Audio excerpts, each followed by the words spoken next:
앞으로 60일. 이 60일이 여러분 비트코인 인생에서 가장 중요한 60일이 될 가능성이 매우 높습니다. 왜냐하면 이 60일 안에 두 개의 거대한 매크로 전환이 동시에 도착하기 때문입니다. 전환 하나, 미국 금리 인하 사이클의 재개. 전환 둘, 미국 달러의 새로운 수출 체계 등장. 이 두 가지가 같은 시간대에 떨어집니다. 지금부터 그 근거를 팩트 하나하나로 증명해 드리겠습니다. 지난번 영상에서 저는 비트코인 차트와 트레이딩을 분석해 드렸습니다. 오늘은 그 위에 있는 더 큰 이야기, 거시 매크로 이야기입니다. 차트가 파도라면 매크로는 바다입니다. 파도만 보고 서핑하면 작은 파도 하나는 탈 수 있습니다. 그런데 바다 전체가 어디로 흐르는지 모르면 큰 해류에 휩쓸려 떠밀려 갑니다. 지금 그 바다는 두 방향으로 동시에 회전하기 시작했습니다. 비트코인은 지금 어디에 서 있느냐? 현재가 76,000달러. 1월 고점에서 약 55% 빠진 자리.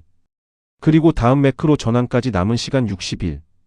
빠질 만큼 빠진 자리에서 다음 사이클을 준비하는 위치입니다.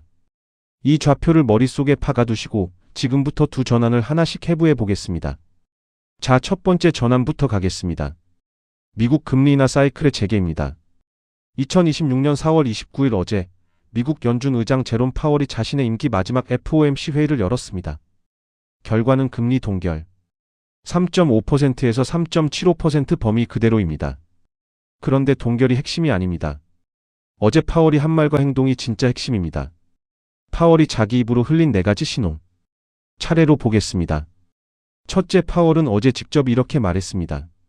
현재 금리는 중립 범위의 상단에 있고 다소 긴축적이다. 풀어드리겠습니다. 중립 금리라는 게 있습니다. 경제를 누르지도 띄우지도 않는 딱 가운데 금리. 파월은 그 중립 금리 범위를 3%에서 4%라고 봅니다. 그런데 현재 금리는 3.5에서 3.75. 즉 파월이 자기 입으로 지금 금리는 중립의 상단에 있다. 다소 긴축적이다. 즉 경제를 누르고 있다. 이렇게 인정한 겁니다. 다음 방향은 인하라는 뜻을 자기 입으로 흘린 거죠. 둘째, 어제 FOMC 성명서에 결정적인 문구가 들어갔습니다. 고용 증가세는 평균적으로 낮은 수준이다. 즉 미국 일자리가 식어가고 있다는 뜻입니다. 연준 매뉴얼이 있습니다. 물가가 잡히고 고용이 식으면 다음은 인하입니다. 그런데 지금 고용이 먼저 식기 시작했습니다. 인하 명분이 자라고 있다는 뜻입니다. 셋째, 진짜 핵심입니다. 5월 중순. 케빈 워시. 차기 연준 의장입니다. 트럼프가 직접 지명한 인물. 트럼프가 원하는 게 뭐냐? 금리 인하입니다. 트럼프는 임기 내내 파월에게 금리 내리라고 압박했습니다. 그런데 파월이 안 내려줬습니다. 그래서 자기 사람을 의장 자리에 앉힌 겁니다. 워시가 어떤 인물이냐? 그의 핵심 철학 중 하나가 이겁니다. 생산성 향상으로 인플레이션 압력이 낮아졌다. 즉 미국 경제는 인공지능과 기술 발전으로 생산성이 올라가서 물가가 자연스럽게 잡힐 수 있는 환경이라는 논리입니다. 이 논리가 왜 중요하냐? 인하 명분이 됩니다. 워시는 취임 직후 생산성 논리를 앞세워 트럼프가 원하는 금리 인하를 단행할 가능성이 매우 높습니다. 넷째, 시청자분들이 처음에 가지셨던 의문. 관세가 물가를 영구적으로 안 올린다는 건 누구나 아는 통계인데 파월은 왜 마지막 회의에서까지 또 그 통계를 꺼냈을까? 답이 여기 있습니다. 파월이 어제 그 통계를 다시 꺼낸 건 차기 인하의 길을 깔아주기 위해서였습니다.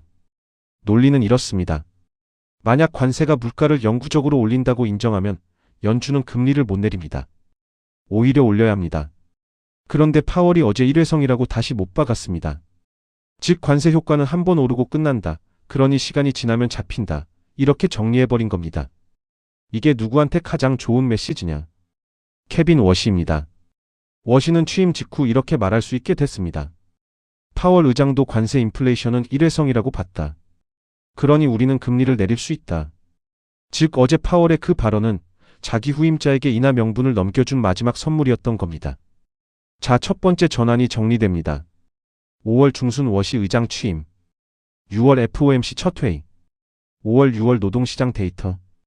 이 세 가지가 떨어지는 60일 안에 인하 사이클 재개의 첫 신호가 나올 가능성이 매우 높습니다.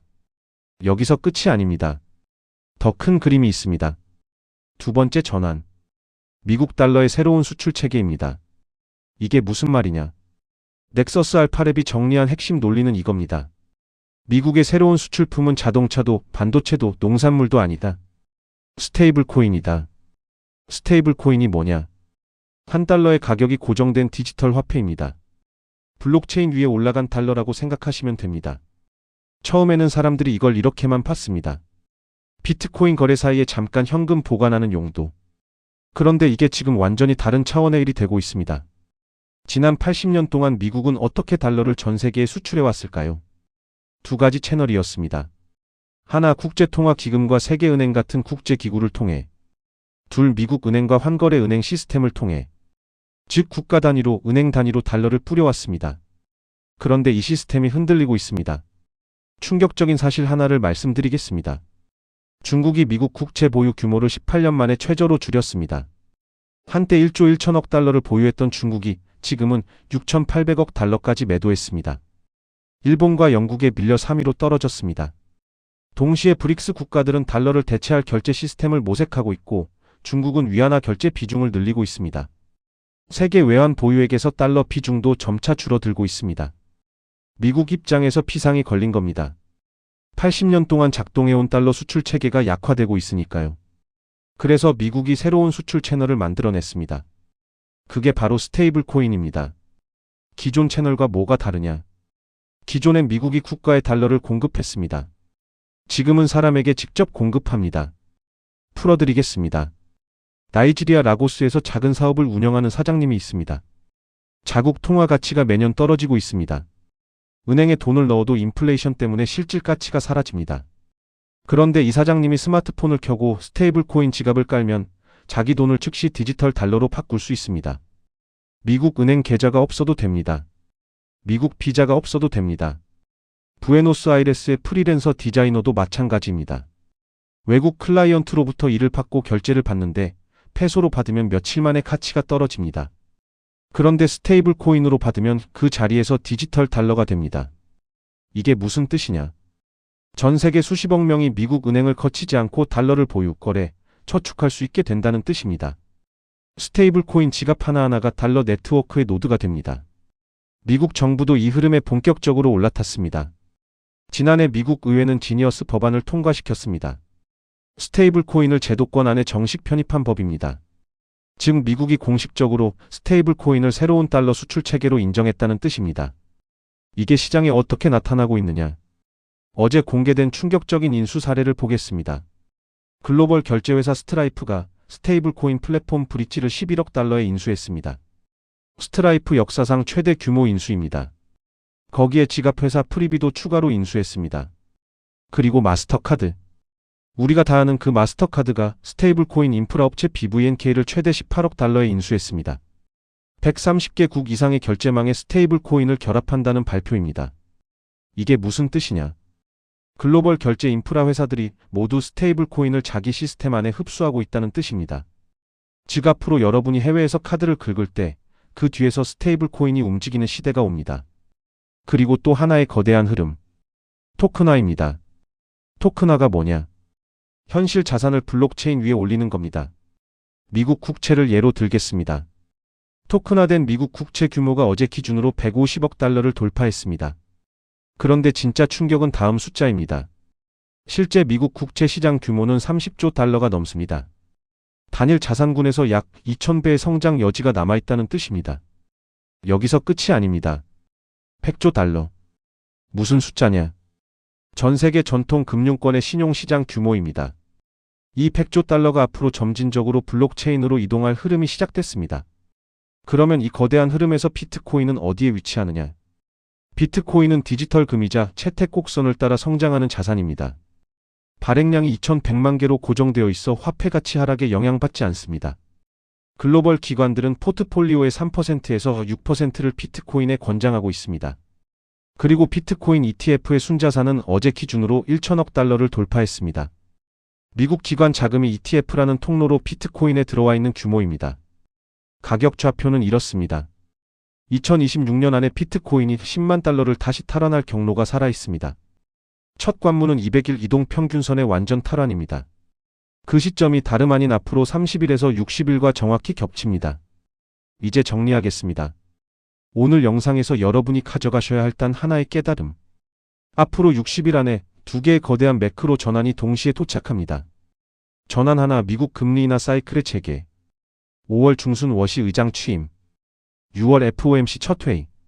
노동시장 데이터의 결정적 흐름. 이 세 가지가 인하 사이클의 첫 신호를 만듭니다. 전환 둘 미국 달러의 새로운 수출 체계 등장. 스테이블 코인이 80년 만에 처음으로 국가가 아닌 사람에게 직접 달러를 공급하는 채널이 됩니다. 마스터카드, 스트라이프. 글로벌 거대 자본이 이미 이 흐름에 들어왔습니다. 이 두 전환이 같은 시간대에 떨어집니다. 인하 사이클은 비트코인의 유동성을 공급하고 새로운 달러 수출 체계는 비트코인이 올라타고 있는 디지털 자산 인프라 전체의 자금을 끌어들입니다. 물론 변수는 있습니다. 워시 의장이 취임 직후 매파적 메시지로 시장을 흔들 가능성. 중동 정세가 추가로 악화될 가능성. 스테이블 코인 규제가 강화될 가능성. 어느 쪽이든 변동성이 큰 60일이 될 겁니다. 마지막으로 한 가지만 강조드리겠습니다. 차트만 보시면 이 두 전환을 못 잡습니다. 매크로 렌즈로 봐야 보입니다. 지난번 영상이 파도였다면 오늘 이 영상은 바다입니다. 그리고 그 바다는 지금 두 방향으로 동시에 회전하고 있습니다. 본 콘텐츠는 투자 추천이 아닙니다. 모든 판단의 책임은 투자자 본인에게 있습니다. 다음 영상에서는 케빈 워시 신임 의장의 첫 회의 시나리오와 스테이블 코인 시장의 구체적 수혜 종목을 더 깊이 다뤄드리겠습니다. 감사합니다.